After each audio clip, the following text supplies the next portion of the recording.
창세기 27장까지 읽었습니다. 오늘도 금년 마지막 날 이렇게 새벽을 깨우며 주 앞에 나오신 여러분들에게 하나님의 크신 은혜와 평강이 함께 하시기를 원합니다.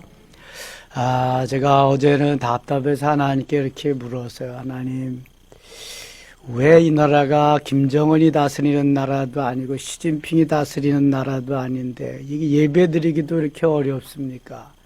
저들은 지하에서 몰래 숨어서 들킬까봐 그냥 두려워하면서 그래도 담대하게 예배를 드렸는데 이 나라가 어떻게 그렇습니까? 그랬더니 그래서 지도자를 잘 만나야 되느니라 그러시더라고요. 지도자를 잘 만나야 된대요. 그러면서 우리가 일제차에도 산정현 교회는 신사참배 반대하고 주기철 목사님이 필두로 순교하면서 조만식 장로회, 또 산정한 교인들, 제합리 교회는 온 교회에다가 교인들, 성도들 다 몰아놓고 불을 붙여서 모두가 다 잿더미가 되게 하고, 자, 야월도에는 모든 섬 전체가 다 크리스찬인데 밀물, 썰물이 올 때 말뚝을 박아가지고 한 명씩 메어서 밀물이 올 때 다 수장을 시키고 그런 것을 막 이제 또 떠오르게 하시더라고요. 그래서 지도자가 중요하다. 그래서 저도 모든 책임은 제가 지고 갈 겁니다. 여러분들은 책임이 하나도 없습니다. 그래서 모두 전태 다 맡기시고 이제 가면 됩니다. 우리가 예배하는 것이 무슨 범죄 행위입니까? 범법자입니까? 전혀 그렇지 않습니다. 하나님이 가장 기뻐하시는 것이 예배입니다. 그래서 하나님 앞에 오늘도 나왔고 마지막을 알파 오메가이신 하나님 우리를 이끄시고 오늘도 우리의 기도를 들으시며 하나님이 저 아브라함을 통해 이삭을 통해 야곱을 통해 역사하셨듯이 우리를 통해서 일하시고 역사하시고 소망의 길로 소망의 항구로 이끌어 주실 줄 믿습니다. 자, 하나님이 야곱을 선택하십니다. 야곱에게 복을 주십니다. 야곱은 이삭의 둘째 아들입니다. 쌍둥이지만 둘째 이삭의 두 번째 아들입니다. 이삭이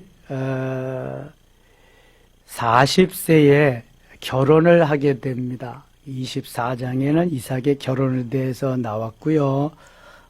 이제 그 이삭을 통해서 하나님이 두 아들을 주시는 내용 25장에 나오는데 처음에는 이제 아브라함에 대해서 말씀합니다. 아브라함이 후처를 맞이하였으니 그의 이름은 그두라라.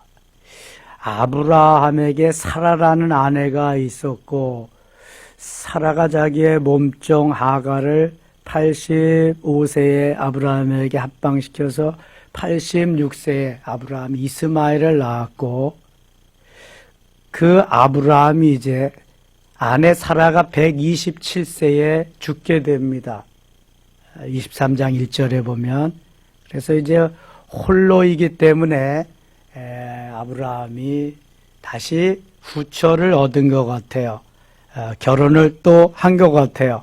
그러니까 말로는 세 번째 부인이 되겠죠. 그래서 그가 시므란과 욕산과 무단과 미디안과 이스박과 수아를 낳고 대개 이 아브라함의 후처의 이름과 후처의 자손들이 있는지도 잘 몰라요.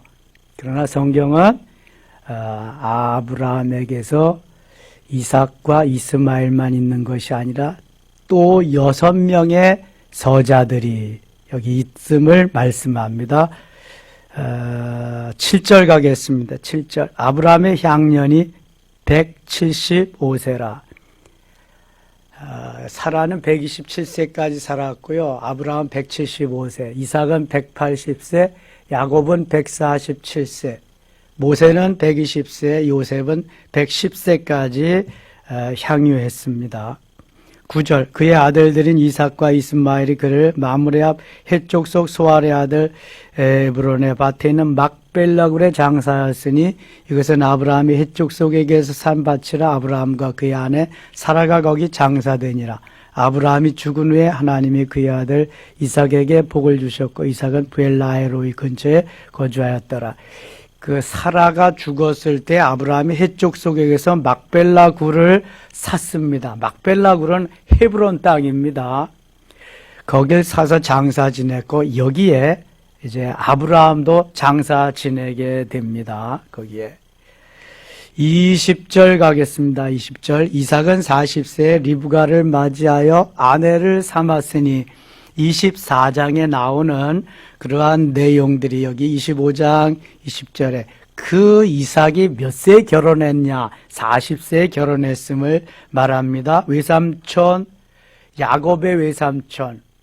그러니까 리브가의 오라버니 라반의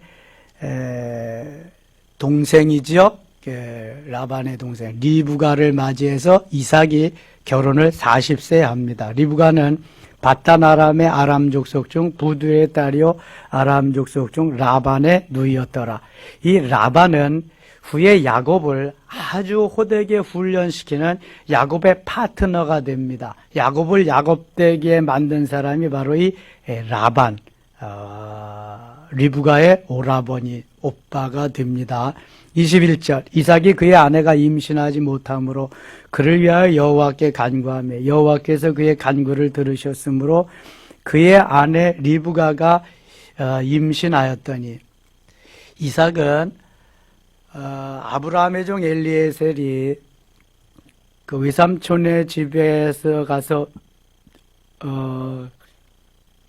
아내를 이렇게 중매해 올 때에도 하나님이 좀 순전히 하나님이 은혜롭게 잘 아내를 인도해 올 수 있도록 기도한 기도의 사람입니다. 묵상하며 또 기다렸던 사람인데 아내가 임신을 하지 못하니까 간절히 하나님 앞에 또 기도합니다. 임신하지 못함으로 그를 위하여 여호와께 간구하며 한나도 간절히 하나님 앞에 부르짖어 기도함으로 얻은 아들이 있어요. 누구죠? 사무엘입니다. 간절히 하나님 앞에 기도할 때에 하나님이 주신 아들 얼마나 귀하겠어요. 우리가 자녀를 낳고 싶어도 하나님이 태문을 열어주시지 않으면 낳을 수가 없어요. 후에 야곱의 아내 누가 자식을 못 낳아서 또 간절히 기도하면서 어찌요? 라헬이 자식이 없어가지고 야곱에게 투정을 하고 또 기도함으로 하나님이 태문을 여셔서 요셉과 베냐민을 출산하게 됩니다. 그래서 이것은 하나님이 태문을 열어주셔야 자녀도 출산할 수 있다. 그런 것을 말씀하는 거죠. 23절입니다. 여호와께서 그에게 이르시되 두 국민이 내 태중에 있구나. 두 민족이 내 복중에서부터 나누이리라. 이 족속이 저 족속보다 강하겠고 큰 자가 어린 자를 섬기리라 하였더라.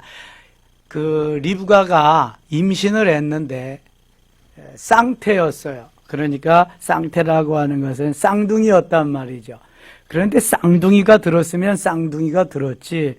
여기 하나님은 뭐라 그러시면 두 국민이 내 태중에 있구나. 두 민족이 내 태중에서 나누이리라. 아니 쌍둥이가 들었는데 그 쌍둥이가 한 국가를 이룬다는 거야. 한 민족씩을 이뤄서 두 민족이 된다는 거야. 그럼 이게 놀랍지 않아요? 하나님이 성령의 감동으로 쓰게 하셨으니까 이러한 예지 능력으로 이러한 예언하는 말씀으로 이런 것을 쓸 수 있지. 그렇지 않으면은요 이거 불가능한 겁니다. 이 쌍둥이가 들었으면 들은 거지 어떻게 두 민족이 두 국가가 그 속에서 나올 수 있겠어요. 그런데 야곱은 이스라엘을 이루고 에서는 에돔 민족을 이루잖아요. 놀랍잖아요. 24절 그 해산 기한이 선즉 태에 쌍둥이가 있었는데 혹시 쌍둥이를 임신하는 사람은 두 민족이 될지도 몰라요. 두 국민이 될지도 몰라요. 그렇잖아요. 여기 성경에 의하면 먼저 나온 자는 붉고 전신이 토록 같아서 이름을 에서라 하였고 후에 나온 아우는 손으로 에서의 발꿈치를 잡았으므로 그 이름을 야곱이라 하였으며 리브가가 그들을 낳을 때 이삭이 60세였더라. 40세에 결혼한 이삭은 하나님 앞에 또 기도함으로 20년의 기간을 흘린 다음에 60세에 아들을 낳았다. 쌍둥이 아들을 낳았는데 에서와 야곱이다. 그런데 말라기 1장 2절 3절 보니까 거기는 하나님이 야곱을 사랑하고 에서를 미워하였다. 이렇게 말씀합니다. 하나님의 선택은 야곱이지 에서가 아니다. 이런 걸 성경을 통해서 보게 됩니다. 27절. 그 아이들이 장성함에 에서는 익숙한 사냥꾼이었으므로 들 사람이 되고 야곱은 조용한 사람이었으므로 장막에 거주하니 이삭은 에서가 사냥한 고기를 좋아하므로 그를 사랑하고 리브가는 야곱을 사랑하였더라. 두 민족, 두 국민이 태 속에 있는데 그 속에서도 또 아버지와 아들 편이 달라요. 에서는 남성적이기에 아버지 이삭을 사랑하고 이삭의 사랑을 받았고 야곱은 여성적인 그러한 기능이 그러한 성품이기에 어머니를 사랑하였고 어머니 리브가는 야곱을 사랑해서 늘 주방에서 어머니를 돕는 일을 했다. 에서는 사냥을 해서 아버지 이삭을 기쁘게 했다. 이런 게 지금 계속 갈라지는 거예요. 야곱이 죽을 쑤었더니 에서가 들에서 돌아와서 심히 피곤한 사냥 나갔다가 왔습니다. 야곱에게 이르되 내가 피곤하니 그 붉은 것을 내가 먹게 하라 한지라. 그러므로 에서의 별명은 에돔이더라. 에돔은 불다라는, 에서도 불다라는 의미가 있어요. 팥죽도 붉잖아요. 아주 상통하는 게 있습니다. 야곱이 이르되 형 장자의 명분을 오늘 내게 팔라. 야곱이라는 이름이 속이는 자, 간사한 자, 야비한 자, 발뒤꿈치를 잡은 자답게 지금 야곱이 팥죽을 썼으면 형인데 한 그릇 줄 수 있어요. 형제잖아요. 여러분 형제에게 뭐 거래합니까? 형제는 거래하는 게 거의 없어요. 더 주고 서로 위하고 격려하고 이게 형제지요. 한 뱃속에서 나온 더군다나 쌍둥이잖아요. 그런데 야곱은 역시 간교하고 속이는 명수고요. 자기의 이익을 취할 줄 아는 야망의, 성경에 야곱과 같이 야망의 사람이 없습니다. 이건 비전, 소망이라고 보다는 세상 사람들이 갖는 야망입니다. 야망. 그러니까 아예 자라날 때부터 야곱은 이렇게 자라난 거예요. 팥죽을 썼어요. 전략적인지도 몰라요. 형이 사냥 갔다 와서 배고프면 내가 이것을 팔아먹으리라. 그런 계산이 있었는지도 몰라요. 야곱이기 때문에 다른 사람은 할 수 없는 생각을 야곱은 한단 말이죠. 그러니까 형이 에서가 나 팥죽 좀 줘라 배고프니까. 그랬더니 그럼 형의 장자권을 나에게 팔아. 그럼 내가 팥죽 줄게. 그랬더니 에서는 장자권이 뭔 소용이나 내가 맏아들이면 맏아들인데 그래 이거 사가라. 그래서 팥죽 한 그릇과 장자의 명분을 바꾸게 됩니다. 30절, 33절 야곱이 이르되 오늘 내게 맹세하라. 에서가 맹세하고 장자의 명분을 야곱에게 판지라. 팥죽 한 그릇에 장자권을 팔아먹었어요.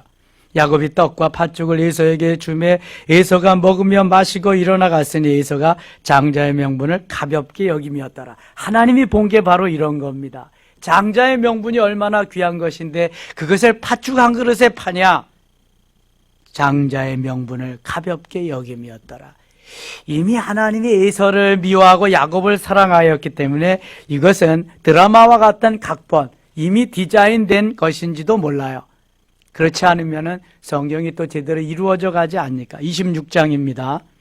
아브라함 때에 첫 흉년이 들었더니 그 땅에 또 흉년이 들매 이삭이 그랄로 가서 블레셋 왕 아비멜렉에게 이르렀더니 왜 흉년만 들면 블레셋으로 가요? 남방으로. 누가 또 블레셋으로 갔었어요? 어제 저녁에 아브라함이 갔어요. 아브라함도 그저 가서 자기의 아내 사라를 누이라고 속여서 큰일 날 뻔했잖아요.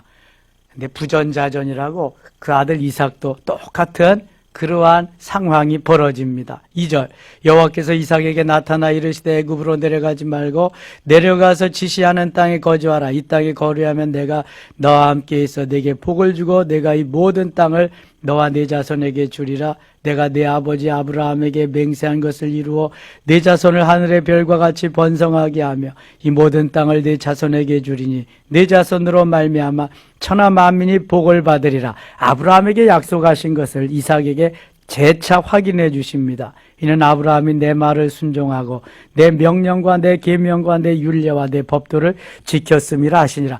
그러니까 이삭에게 주신 축복은 순전히 아브라함에게 주셨던, 아브라함으로 인해서 그 복이 이삭에게 이어지는구나.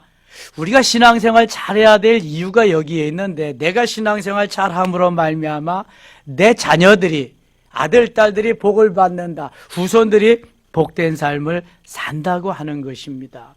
내가 신앙생활 잘해야 될, 제사장의 역할을 잘해야 될 이유가 바로 여기에 있는 것입니다. 반드시 하나님은 천대의 복을 주시리라 약속하고 있습니다. 어떻게? 타국에 가서 가뭄이 들어서 흉년이 들어서 피난을 갔는데도 하나님이 어떻게 역사하시는가 보세요.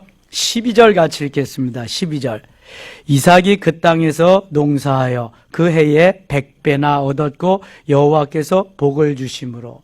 이삭이 저 블레셋에 가서 땅을 얻어가지고 농사를 지었어요. 자기 땅이 아니잖아. 거기에 이제 피신 왔는데 가뭄을 이기기 위해 흉년을. 그런데 농사를 지었는데 그 해에 100배나 얻었다. 여러분 놀랍지 않아요? 100년 지을 농사를 한 해에 다 줘버린 거야 그냥. 100배를 얻었다. 하나님께서 우리에게 길가와 돌짝밭과 가시밭과 그다음에 좋은 땅을 주시잖아요.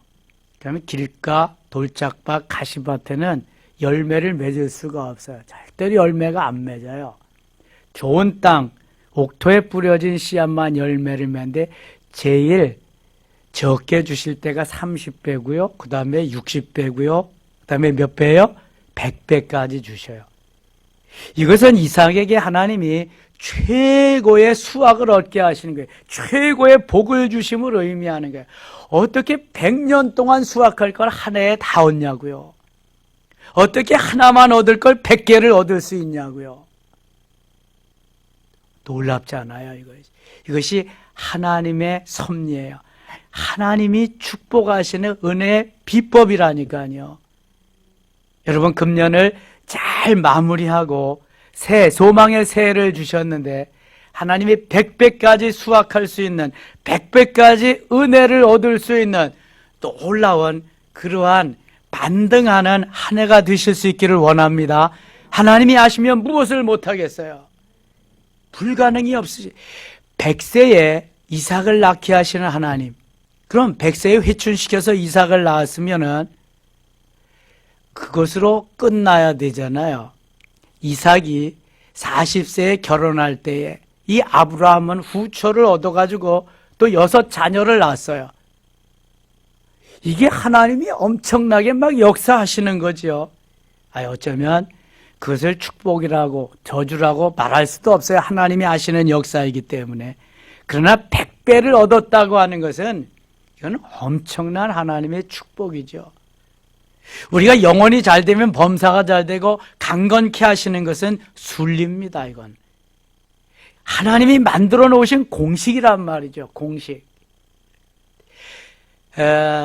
창조 엿새가 첫째, 둘째, 셋째가 기본으로 준 공식이라면 다섯째, 넷째, 다섯째, 여섯째 날은 거기에 부합해서 딱딱 주시는 하나님이 은혜예요. 실제가 되게 하시는 거란 말이지. 우리가 영적인 기본 베이스만, 데이터베이스만 구축해 놓으면은 그 다음번에 주시는 것은 자동이에요, 자동. 그런데 이 자동도 모르고 우리는 실제만을 구하고 현상적인 것만을 구하고 있단 말이죠. 얼마나 바보스러운 건지 몰라요. 하나님은 영이십니다. 영적인 게 먼저임을 늘 말씀. 그런데 육체가 있잖아요. 영은 보이지 않고 육체는 보이니까 자꾸 현상적인 걸 따라간단 말이죠. 이게 어리석은 거죠. 24절 가겠습니다. 24절. 그 밖에 여호와께서 그에게 나타나 이르시되 나는 네 아버지 아브라함의 하나님이니 두려워하지 말라. 내 종 아브라함을 위하여 내가 너와 함께 있어 내게 복을 주어 네 자손이 번성하게 하리라 하신지라. 이삭이 그곳에 제단을 쌓고 여호와의 이름을 부르며 거기 장막을 쳤더니 이삭의 종들이 거기서도 우물을 팠더라. 지금 막 번성을 합니다. 100배를 주셨으니 얼마나. 블레셋 사람들은 한 해 농사, 이삭은 100년 지은 농사. 그러니까 이 블레셋 사람들보다 엄청나게 부요해지고 강해지고 그러니까 블레셋 왕 아비멜렉, 블레셋 왕을 부르는 호칭이 뭐라 그랬어요? 아비멜렉이 너 이제 그만 돌아가라 이제. 너가 강해지고 이렇게 근데 가면 좋겠다. 이렇게 되는 거예요. 그래서 많은 것을 이제 가지고 우물이 있어야 가축도 먹고 사람도 먹이니까 옛날 아브라함이 팠던 우물들을 다시 파고 근데 자꾸 빼앗아요. 이 블레셋 사람들이 와서. 그래서 빼앗으면 주고 또 다른 데 가서 파고 빼앗으면 주고 또 다른 데 가서 파고. 이삭의 성품이 이렇게 참 좋아요. 절대로 그들과 다투지 않습니다. 너희들은 해라. 우린 가서 또 파면 되지 뭐. 하나님이 나에게 100배로 주셨는데 너희들보다 100년치를 하나님 한꺼번에 주셨는데 또 파자 가서. 우물 달라 그러면 주고 또 가서 파고. 얼마나 성품이 좋은지 몰라요 이삭이. 27장에 갑니다. 이삭이 나이가 많아 눈이 어두워져 잘 보지 못하더니 맏아들 에서를 불러 이르되 내 아들아 하매 그가 이르되 내가 여기 있나이다 하니 이삭이 이르되 내가 이제 늙어 어느 날 죽을는지 알지 못하니 그런즉 내 가구 곧 화살통과 활을 가지고 들에 가서 나를 위하여 사냥하여 4절 같이 읽어요.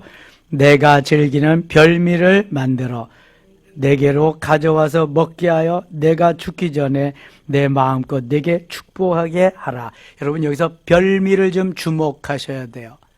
하나님은 그냥 주시지 않습니다.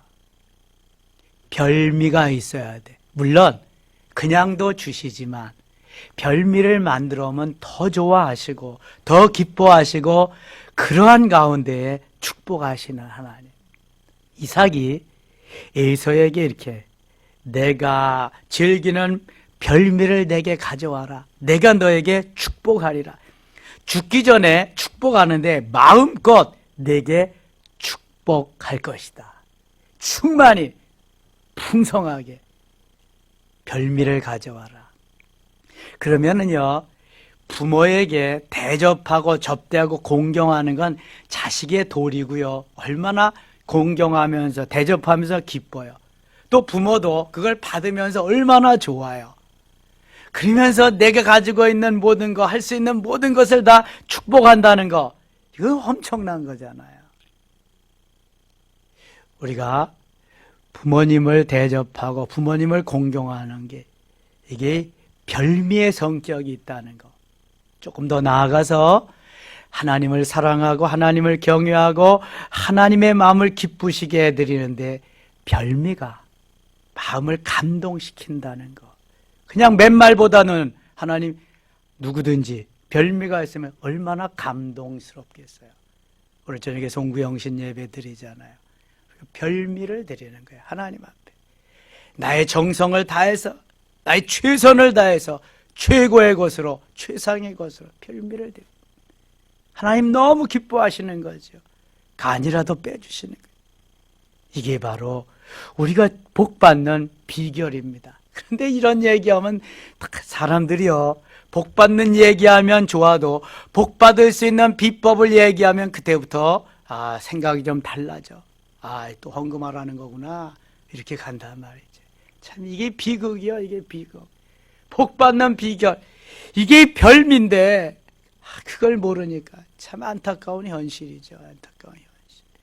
여러분, 복받는 비법이 별미를 드리는 것인 줄 믿습니다. 따라합시다. 복받는 비법이 별미를 드리는 것이다. 잊지 마세요. 내 일생토록. 하나님이 다 주신 거예요, 우리에게. 자, 19절 가겠습니다. 19절. 야곱이 아버지에게 대답하되 나는 아버지의 맏아들 에서로소이다. 아버지께서 내게 명하신 대로 내가 하였사오니 원하건대 일어나 앉아서 내가 사냥한 고기를 잡수시고 아버지 마음껏 내게 축복하소. 무슨 말이냐 하면은 이 아버지와 에서의 대화를 그 아내 리브가가 들었어요. 리브가는 누굴 더 사랑한다고요? 야곱을 더 사랑해요.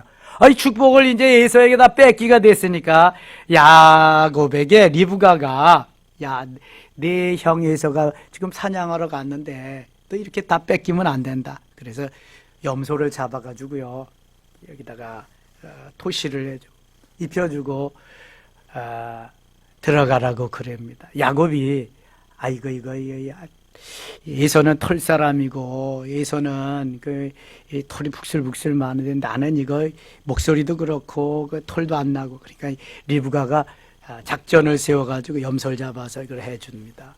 이 사람이 나이가 많으면 눈이 어두워지잖아요. 그런데 이제 감각도 무디어지는 것 같아요. 어떻게 사람의 손하고 염소 털 그거 한 거하고 거의 같겠어요.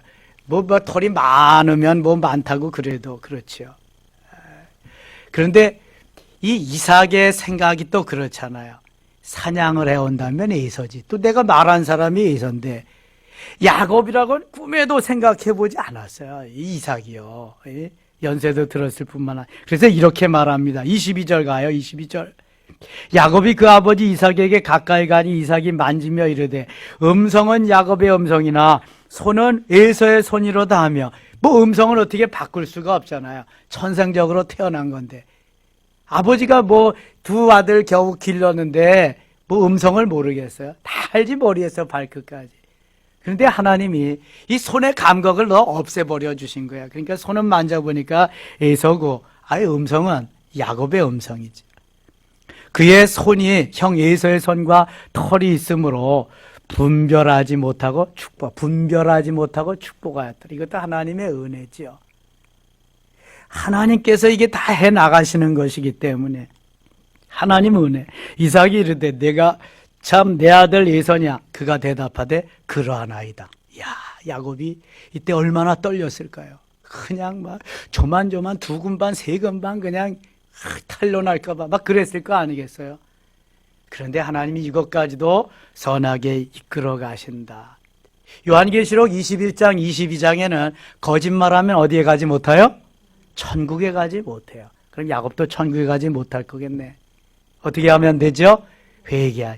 야곱이 아마 야복강 나루에서 엄청나게 회개했을 겁니다. 야복강 나루는 야곱을 이스라엘 되게 하는 역사의 순간이에요.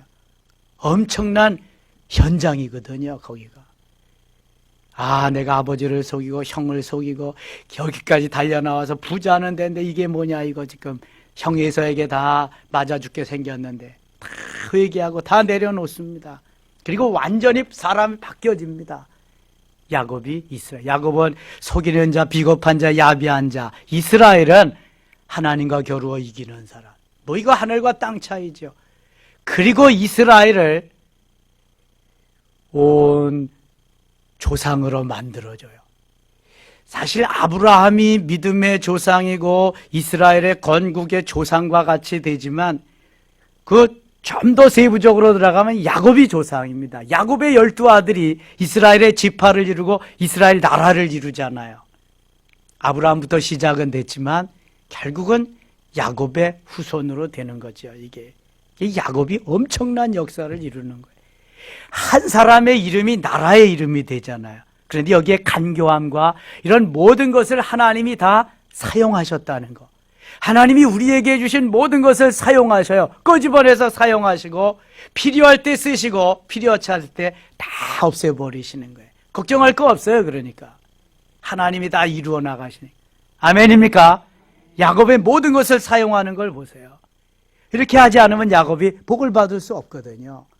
그러니까 어머니 리브가를 통해서 야곱을 통해서 그럴 거예요. 목사님 그럼 사기치고요. 오늘도 탁 계속해서 하나님이 선하게 인도하실 거잖아요. 그러시면 안 돼. 또 이게 네가 하나님이냐? 아이고, 그러면 안 되고 하나님이 작정하신 예정하신 것을 다 넣어줬는데 그걸 사용하셔서 더 선하게 아름답게 하신다 그 말이죠. 35절 갑니다. 이삭이 이르되 내 아우가 와서 속히 내 복을 빼앗았도다. 이제 뭐 그냥 다 축복하고 난 다음에 에서가 헐레벌떡 사냥하고 와서 별미를 가지고 왔는데 불사 야곱이 다 탈취해 가지고 갔네요. 더 이상 축복해 줄 게 없다 이러는 거죠. 41절 그의 아버지가 야곱에게 축복한 그 축복으로 말미암아 에서가 야곱을 미워하여 심중에 이르기를 아버지를 곡할 때가 가까웠은즉 내가 내 아우 야곱을 죽이리라 하였더니 그래서 이 악한 마음이 악한 심정이 계속 야곱에게도 전해지고 그래서 야곱이 외삼촌 라반의 집으로 피신을 가는 겁니다. 피신 40절 내 아들아 내 말을 따라 일어나 하란으로 가서 내 오라버니 라반에게로 피신하여 내 영의 노가 풀리기까지 몇 날 동안 그와 함께 거주하라. 45절 읽고 마칠게요. 내 영의 분노가 풀려 내가 자기에게 행한 것을 잊어버리거든 내가 곧 사람을 보내어 너를 거기서 불러오리라. 어찌 하루에 너희 둘을 이르랴. 역시 아버지는 에서의 편, 어머니는 야곱의 편. 그래서 자기의 오라버니 라반에게로 피신을 시켜줍니다. 서로 살기 위해서. 그래서 28장에는 야곱이 바다나람 외삼촌 라반의 집으로 그렇게 가면서 하나님을 만난 내용이 나오고 있습니다. 오늘 금년 마지막 날입니다. 기도하며 시작한 우리가 송구영신 예배 때 기도하며 시작한 2020년 여기까지 왔습니다. 코로나로 너무 힘든 세월을 보냈지만 소망의 새해로 인해서 하나님이 또 놀라운 역사를 이루실 것입니다. 야곱을 이스라엘 되게 하신 하나님 우리를 통해서 반드시 회복시켜 주시고 승리케 하실 줄 믿습니다. 승리의 마지막 날 되시기를 원합니다. 기도합니다. 아버지 하나님 고맙습니다. 코로나로 해서 너무 힘들고 어려운 한 해였지만 하나님 여기까지 인도하셨습니다. 하나님은 그래도 지금까지 역사하시고 살아계심을 믿습니다. 야곱을 이스라엘 되게 하시고 하나님이 야곱을 사랑하고 에서를 미워하셨듯이 오늘도 우리를 사랑하고 계획 속에 디자인 속에 우리가 움직이고 살아가게 하시니 고맙습니다. 하나님 날마다 승리하게 하시고 이제 금년은 다 미련 없이 보내며 소망의 새해를 맞을 수 있는 우리들 되게 하시고 마지막 날 마지막 새벽 기도에 역사하시는 야다의 하나님 만나며 하나님의 은혜 속에 들어가며 하나님의 세미한 음성을 듣게 하여 주시옵소서. 오늘도 가는 곳마다 확진자 만나지 않게 하시고 하나님 또 만나더라도 천군 천사 보내서 지켜주시고 하나님 사단의 역사가 하나님 멸하게 하셔서 또 민원을 놓는 그러한 일이 결코 없도록 예배가 예배되도록 기도가 기도회되도록 인도하여 주시옵소서. 예수님 이름으로 기도드리옵나이다. 아멘.